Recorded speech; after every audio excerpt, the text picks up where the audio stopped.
الصلاة والسلام على رسوله سيدنا وشفيعنا مولانا محمد وعلى آله وأصحابه أجمعين. أما بعد فأعوذ بالله من الشيطان الرجيم. بسم الله الرحمن الرحيم.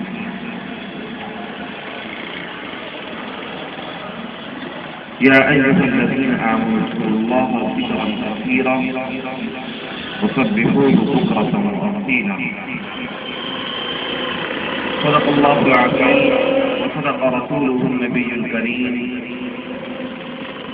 ونحن على ذلك من الشاكرين والشاكرين والحمد لله رب العالمين. رب اشرح لي صدري ويسر لي أمري واحلل عقدة من لساني يفقهوا قولي. فقد قال الله تبارك وتعالى في شأن حبيبه: إن الله وملائكته يصلون على النبي يا أيها الذين آمنوا صلوا عليه وسلموا تسليما. اللهم صل على سيدنا ومولانا محمد وعلى آله وأصحاب سيدنا ومولانا محمد وبارك وسلم. صلاة وسلام دائما أبدا عليك يا رسول الله وعلى آلك وأصحابك يا حبيب الله. حمد و صلاة کی بات میرے نہایت واجب السلام بزرگوں دوستوں، السلام علیکم ورحمۃ اللہ وبرکاتہ. اللہ کریم کا بے پناہ کرم اور احسان عظیم ہے کہ آج ایک مرتبہ پھر ہم سب کو اس مقام پر جمع ہونے کی توفیق عطا فرمائی کہ یہاں پر بیٹھ کر ہم اللہ تبارک و تعالی کے پیارے حبیب حضرت محمد مصطفیٰ صلی اللہ تعالی علیہ وسلم سے خیر کر سکیں اور آقا علیہ السلام کے لائے ہوئے دین کی تعلیمات کو سمجھ سکیں اور اس پر عمل کرنے کی کوشش کریں. حدیث مبارکہ میں آتا ہے آقا کریم علیہ السلام نے فرمایا: اللہ تبارک و تعالی کے فرشتوں کی جماعت ایسی ہے جو دنیا کے اندر گشت کرتی ہے اور اس کا کام کیا ہوتا ہے کہ وہ اللہ تبارک و تعالی کے ذکر کی محفلوں کو تلاش کرتے ہیں. کیوں گشت کر رہے ہوتے ہیں؟ تاکہ وہ تلاش کرے کہ کس جگہ پر کہاں کہاں اللہ تبارک و تعالی کا ذکر کیا جائے. تو جب ان میں سے کوئی فرشتہ کسی حلقہ ذکر کو دیکھتا ہے، کسی محفل کو دیکھتا ہے جہاں پر اللہ تبارک و تعالی کا ذکر ہو رہا ہو، دوسرے فرشتوں کو آواز دے کر بلاتا ہے: ہلوم الی حاجتکم، کہ تم جس چیز کو تلاش کر رہے ہو وہ یہاں پر ہے، تم سب یہاں پر ہو.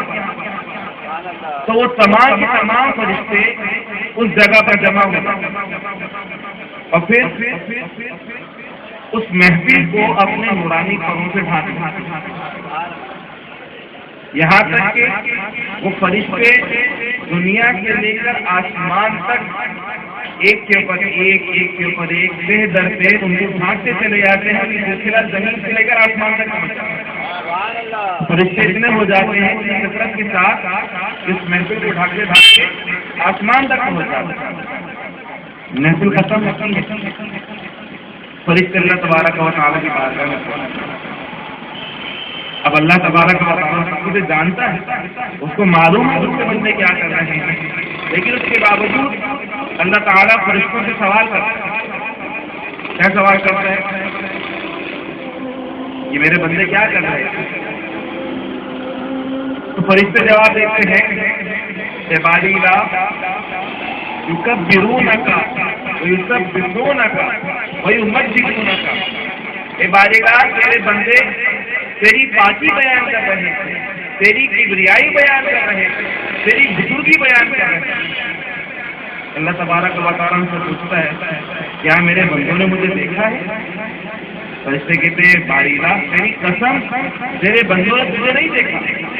اللہ تعالیٰ بولتا ہے کہ اگر میرے بندے مجھے دیکھ لے تو پھر کس طریقے سے ذکر کرے. جب نہیں دیکھا تو یہ حال ہے کہ میری کبریائی بیان کر رہے ہیں, میری بڑائی بیان کر رہے ہیں, میری پاکی بیان کر رہے ہیں, میری بزرگی بیان کر رہے ہیں. جب نہیں دیکھا تو کیا ہے, اگر مجھے دیکھ لیں, میرا دیدار کر لیں, اس کے بعد ان کے فکر میں کیا عالم ہوگا. تو فرشتے کہتے ہیں باجلا پھر تو اور زیادہ کثرت کے ساتھ اور زیادہ شدت کے ساتھ میرا ذکر کر لیا, میری کبریائی بیان کر, میری پاکی بیان کر. اللہ تبارک و تعالیٰ پوچھتا ہے یہ گاؤں کسی چیز پر سوال کر رہے تھے, کیا دعا مانگ رہے ہیں. فرشتے کہتے ہیں یسألونک الجنہ, کہ وہ تجھ سے تیری جنت کا سوال کر رہے ہیں. اللہ تعالیٰ بولتا ہے کہ انہوں نے میری جنت کو دیکھا ہے. فرشتے بولتے ہیں باجلا تیری قسم انہوں نے تیری جنت کو نہیں دیکھا. اللہ تعالیٰ بولتا ہے جب میری جنت کو نہیں دیکھا تو جب اتنا سوال کر رہے ہیں, اگر جنت کو دیکھ لے تو کس طریقے سے سوال کر رہے ہیں. فرشتے بولتے ہیں کہ واقعہ اگر میں جنت کو دیکھ لے تو اور زیادہ اس کے حریف بن جاتے ہیں اور زیادہ تیری جنت کا سوال کیا. اللہ تعالیٰ بولتے ہیں کیا کسی چیز سے پناہ مانگ رہے ہیں. کہہ رہے ہاں باجلا وہ تیری جہنم سے پناہ مانگ رہے ہیں, جہنم کے عذاب سے پناہ مانگ رہے ہیں. اللہ تبارک و تعالیٰ پوچھے گا کہ کیا انہوں نے جہنم کو دیکھا ہے. فرشتے بولیں گے باجلا تیری قسم انہیں جہنم کو دیکھا نہیں. اللہ تعالیٰ فرمائے گا کہ جب انہوں نے جہنم کو دیکھا نہیں ہے تو اتنا ڈر نہیں ہے, اتنا اس سے پناہ مانگ رہا ہے. اگر جہنم کے عذاب کو دیکھ لے تو پھر کس طریقے سے دعا مانگنے سے عذاب کریں. فرشتے کریں گے باجلا پھر تو اور زیادہ اس سے ڈرنے لگے اور زیادہ اس سے فرار اختیار کرنے لگیں گے اور زیادہ پناہ مانگنے لگیں گے. اللہ تبارک و تعالیٰ بولتا ہے فرشتوں ان بندوں نے مجھے دیکھا نہیں پھر بھی اتنی کثرت سے میرا ذکر کر رہے ہیں. جنت کو دیکھا نہیں پھر بھی اس کے حریف سے اس کا سوال کر رہے ہیں. جہنم کو دیکھا نہیں پھر بھی اس کے عذاب سے پناہ مانگ رہے ہیں. تم سب گواہ ہو جاؤ اپنا ذکر کرنے کی وجہ سے میں نے ان سب کو معاف کرا, ان سب کو بخش دیا ہے.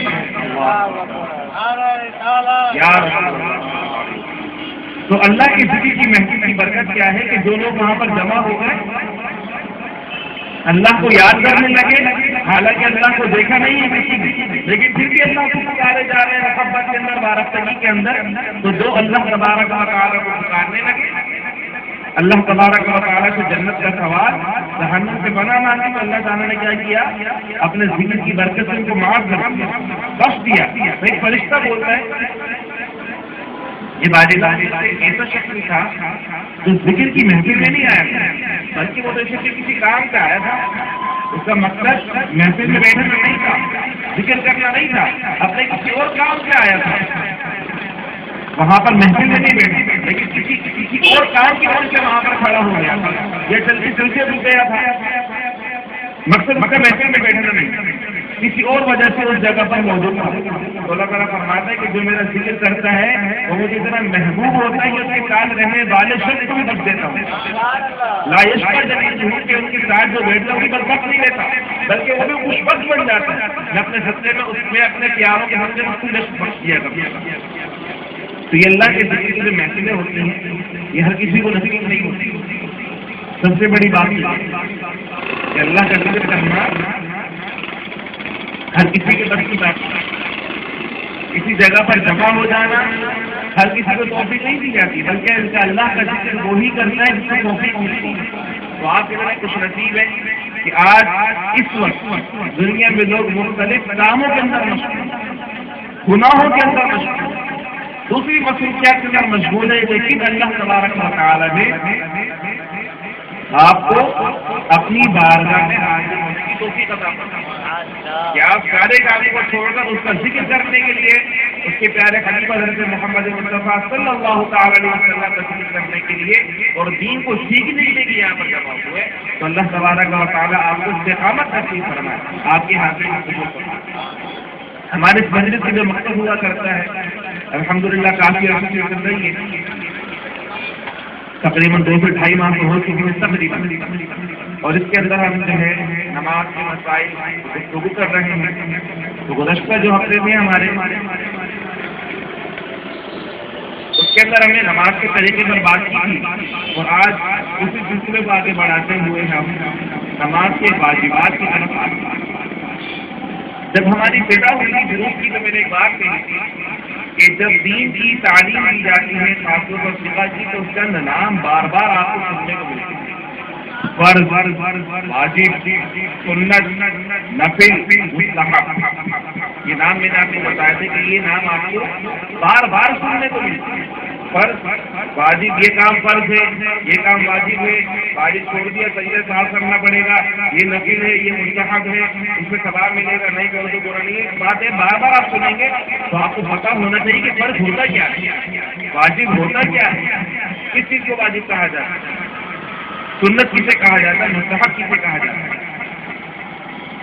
تو میں نے آپ کو ایک گھر کی مثال دے کر سمجھایا تھا کہ فرض کی اہمیت کیا ہوتی ہے، واجب کی اہمیت کیا ہوتی ہے، سنت کی اہمیت کیا ہوتی ہے۔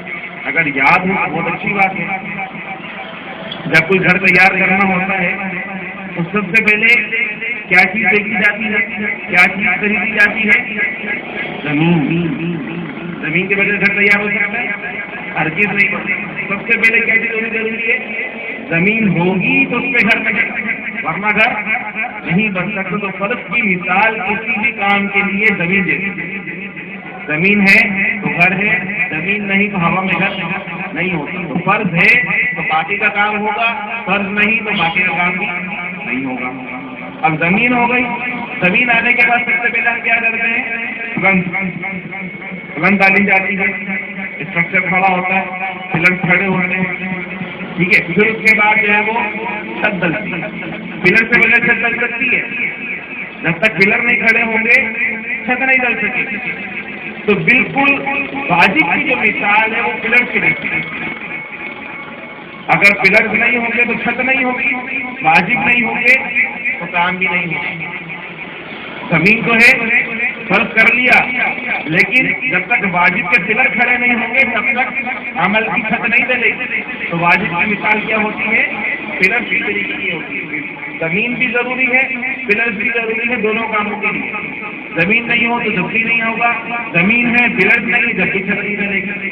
اس کے بعد جو سنت ہے، میں نے آپ سے کہا تھا کہ ایک عام جو گھر ہوتا ہے جس کے اندر کوئی بھی شخص رہ سکتا ہے، اس کی مثال ہوتی ہے۔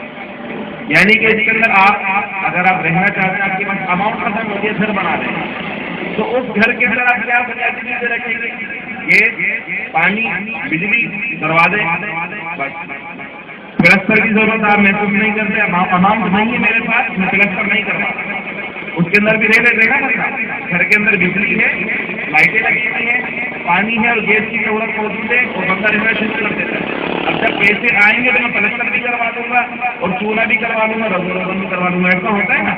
تو اب کیا ہوتی ہے کہ سنت کی جو مثال ہے، آپ یہ سمجھیں کہ آپ نے فرض کر لیا، واجب کر لیا، سنت کر لیا، تو اب آپ کا جو عمل ہے وہ قابل قبول ہوگا۔ اب جو گھر ہے وہ رہنے کے لائق ہے، لیکن اب گھر کے اندر آپ پلستر کروائیں گے تو گھر کی خوبصورتی میں اضافہ ہو جاتا ہے، رنگ و روغن کروائیں گے تو گھر کی خوبصورتی میں اضافہ ہو جاتا ہے اور اچھا لگنے لگتا ہے۔ تو بالکل اسی طریقے سے کہ جب آپ اس کے ساتھ مستحب کام کرنے لگتے ہیں تو کام جو آپ نے عمل کیا ہوتا ہے اس کے حصول میں اضافہ ہو جاتا ہے، اس کے ثواب میں اضافہ ہوتا ہے۔ تو یہ اس کی مثال کی فرض، واجب، سنت اور مستحب کی جو میں گزشتہ بیانات کے اندر بھی دیکھ چکا ہوں، اور آج میں آپ کے ذہن نشین کرنے کے لیے آپ کو بتا دوں کہ آج جو ہمارا درس ہے وہ ہے نماز کے واجبات، یعنی کہ نماز کے فرائض اپنے پڑھنے کے ساتھ فرض ہوتے ہیں نماز کے اندر۔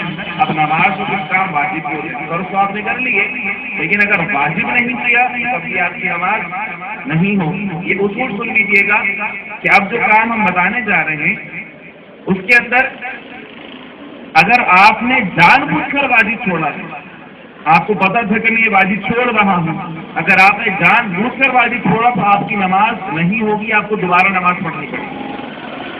اصول یاد رکھیے، اگر آپ نے جان بوجھ کر واجب چھوڑ دیا تو آپ کی نماز نہیں ہوگی، دوبارہ پڑھنی پڑے گی۔ اور اگر بھولے سے چھوڑ گیا، بھولے سے پڑھنا بھول گئے تھے، بھولے سے کوئی کام واجب کا بھول گئے تو پھر آپ کو سجدہ صاحب کرنا ہے آخر میں، اور آپ کی نماز درست ہو جائے گی، دوبارہ پڑھنے کی ضرورت آپ کو نہیں پیش۔ یہ اصول، اگر واجب جان بوجھ کر چھوڑیں گے تو نماز دوبارہ پڑھیں گے، اور اگر بھولے سے چھوڑیے تو آخر میں سجدے سے آپ کریں۔ نماز کی واجبات کی طرف ہم آتے ہیں۔